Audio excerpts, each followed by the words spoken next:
Good morning everyone. So meron po tayong very exciting na pag-uusapan sa ngayon.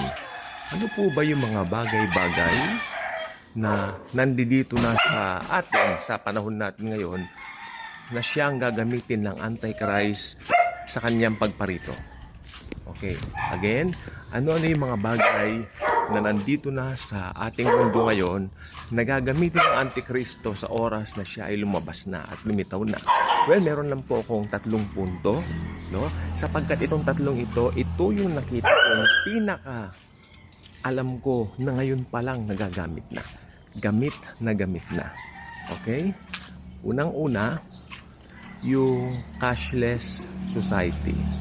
May mga ilan nang gumagamit ng cashless society sa ngayon at may ilang bansa na rin, okay, na parang syempre kapag tayo po ay hindi na magdadala ng pera, we tend to believe na safe tayo. Well, totoo naman po yon. Hindi ka maho-hold up, you know that? Hindi ka matatakot maglabas ng pera kasi pag marami nga namang mga pera, mga barya-barya and all that, no? Maaari kang mawala ng pera or ikaw po ay baka magawa ng hindi maganda. So, tama rin naman po yun. Cashless society. Pangalawa, yung pag-idolo sa mga celebrities. Again, pangalawa, pag-idolo sa mga celebrities. Okay? Ito yung idol. May nakausap pa nga ako eh. Naghahanap daw sila ng mga bagong iiduluhin. Yung mga ganyan, yan po ay idolohiya ng Antikristo. Sapagkat ang Antikristo po ay punong-puno ng pagmamataas. Okay? Tandaan nyo, yung mga iniidolo nyo yan, meron po yung mga pride, may mga ego. Samantalang ang Panginoong Jesus, hindi ganyan ang itinuro niya. Ang Panginoon, kahit siya ay Diyos, nagpakababa, hinugasan niya ang paa ng mga disciples, no? Hindi siya nagkaroon ng espiritong mayabang. Okay. Pangatlo, at ito pong pangatlong ito talaga naman pong nakikita kong talamak na sa panahon natin ngayon. Pagiging ungodly. Yan, 3 lang po yan. Cashless society. Pangalawa, yung pag-idolo sa mga celebrities. Nandiyan na po yan. At pangatlo, ito nga po, pagiging ungodly. Walang interest sa mga bagay ng Diyos, walang interest pag-usapan ng Panginoon, walang interest mahalin si Jesus. Okay? Ito po ay obvious na nakikita na po natin sa kapanahunan natin ngayon. Okay? Ngayon, pupunta naman po tayo doon sa senaryo para naman po malaman po ninyo paano ite-turn ng Antichrist ang mga ito sa kanyang good. Paano niya ito gagamitin para sa mga balakin niya sa mundo. Unang-una, punta po tayo sa cashless society. Okay? Pag cashless society na nga naman, magkakaroon siya ng control. Magkakaroon siya ng control. Makokontrol niya ang tao. Alam niyo po ba, kapag dumating na po ang Antichrist, meron siyang mga makabagong mga ideolohiya o mga nasa isipan niya na kung paano siya lalong magkakaroon ng control sa mundo. Okay? At ito na nga po yung sa pamamagitan ng unang-una pagiging cashless society at para po magkaroon siya ng control, magkakaroon po ng pagtatatak, hindi ba? So, ayan po ang gagawin niya. Actually, yung pagtatatak niya ng 666, hindi po yan literal na lalagyan ka ng marka sa noo mo na 666. Hindi po ganyan. Yung 666 po, ito po ay may kinalaman po sa cashless society. Kasi ito po ay parang microchips na ilalagay sa kamay mo. Ilalagay sa kamay mo para kahit saan ka pumunta, madedetect ka niya. Kaya yung mga ayaw magpatatak sa panahong yon, madali po niyang mapapahanap at mapapatimbog. May papamatay niya. Kaya talagang yun po ang gagamitin talaga niya, no? Yung pagiging online, yung pagiging ganyan, madedetect ka talaga. Lalo na sa panahong yun, kung hindi pa ngayon yun mas magiging high-tech pa. Tandaan nyo, ang technology po nagiging high-tech every second, no? Sige, magbalik tanaw tayo ng mga nakaraan. Ang technology way back 20 years or 25 years ago, it's not the same that we have right now. Aminin po natin yan.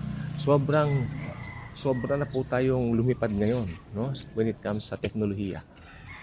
Pero kung hindi pa darating ang Panginoon, what more kung 50 years from now, mas sobra na po siguro high-tech, no? Sapagkat, pero kung naniniwala ako, malapit na po talaga eh. Malapit na po talaga. Sobrang high-tech na po talaga ngayon. Ang laki ng improvement ng technology. Technology is something na talagang wow, grabe. Sige, bigyan ko po kayo ng example. Dati sa mga television po natin, ito yung mga, sa likod ng mga TV nung araw, merong parang kuba, di ba? Malapad ang likod. Naabutan natin yan. Tapos meron pang television daw dati na sinasara pa ng may kahoy pa na isasara talagang gano'n. Bubuksan mo. Pero ngayon, flat screen na at nandyan na ang Netflix. Nandyan na itong YouTube. Di ba? Buksan mo na lang. Basta meron kang malakas na internet connection, makakapanood ka na. Mapapanood mo itong mga video natin na ito, tulad ganito. Di ba? Ayan, yun ang ibig ko sabihin ng technology talagang hindi natin makokontrol yan. Ang pag-usbong. Lalo na pagdating ng Antichrist, gagamitin niyan sa kanyang sariling advantage. Sapagkat ang nasa likod po ng Antichrist ay si Satan. Actually, si Satan po, ultimately, ang may mga pakananan lahat ng ito. Okay, pangalawa, pag-idolo sa mga artista, celebrities, musicians. Hindi po ganyan ang idea ng Panginoong Hesus. Nung siya po ay bumaba dito, hinubad niya ang kanyang pagka-Diyos. Ibig ba sabihin, hindi na siya Diyos? No, siya po ay Diyos pa rin. Pero ibig na sabihin nun, nagpakumbaba. Talagang yung kapakumbabaan, binibigay niyang magandang halimbawa sa bawat isa po sa atin. Ayaw niya ng mayabang. Ayaw niya ng mapagmataas. Ayaw niya ng palalo. Okay? The Lord Jesus Himself, even though He is God, siya po ay perfect example ng humility. Sa kabilang banda, since ang Antikristo po ay inuupos niya lagi ang Panginoon, siya po ay lilitaw bilang halimaw. Pat nasabi po yan, siya po ay lilitaw na mayabang, palalo. Gusto niya, siya lamang ang sikat at total opposite ni Jesus Christ.